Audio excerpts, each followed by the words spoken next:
जय श्री कृष्ण मित्रों, स्वागत છે તમારું મારી YouTube ચેનલ શ્રી હરિદર્શનમાં। હું અને મારા કાન્હાજી આપનું હાર્દિક સ્વાગત કરીએ છીએ। મિત્રો, કૃષ્ણ ભગવાનની બાળ લીલામાં આપણે એકાદશીની વાર્તા યશોદા માતાએ જે કાન્હાને અને નંદ બાબાને અને પૂરા ગામવાસીઓને જે સંભળાવી હતી ઉત્પન્ના એકાદશીની વાર્તા એ આપણે જાણી। ત્યાર પછી બારસનું પણ એટલું જ મહત્વ છે।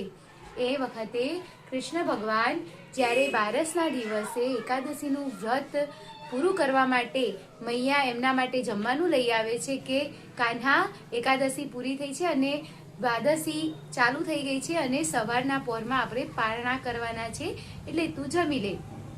પણ ભગવાનનો ભક્ત જે પેલા કુંભાર જે માટલા ઘડે છે એણે જે એકાદશીનું વ્રત કર્યું હતું, પણ એને એટલું બધું કામ હતું તો એણે વ્રત તોડ્યું નહીં અને કામમાં લાગી ગયો। ત્યારે ભગવાને પોતાની થાળી લઈને એ કુંભારના પાસે જાય છે। મૈયાને આ બધી વાતની જાણ હોતી નથી, મૈયાના છાનામાના જાય છે અને કુંભારને કહે છે કે બારસના દિવસે એકાદશીનું વ્રત સમાપ્ત કરવું એનું પણ એટલું જ મહત્વ છે। ત્યારે કુંભાર કહે છે કે મારે બહુ બધું કામ છે, મારે માટલા ઘડવાના છે, હમણાં બધા લેવા માટે આવશે, એટલે હું પહેલાં મારું કામ પૂરું કરીશ અને પછી જ મારો ઉપવાસ છોડીશ। ત્યારે કાન્હાજી દ્વાદશી એટલે કે બારસની વ્રતના પારણા કરવાની એક વાર્તા, એક વાત જે હકીકત છે એ કુંભારને અને બીજી ગોપીઓને સમજાવે છે। કાન્હાજી કહે છે કે એક વખત એક રાજા એ એકાદશીનું વ્રત કરતો હતો અને બારસના દિવસે તેને પારણા કરવાના હતા। ત્યારે ત્યાં આગળ ઋષિ એમના આંગણે આવી પહોંચે છે અને એ ઋષિ નાહવા માટે જાય છે અને નાહવા માટે જાય છે ત્યાં સુધી કહે છે કે હું નહીં આવું, પછી આપણે સાથે વ્રતના પારણા કરીશું।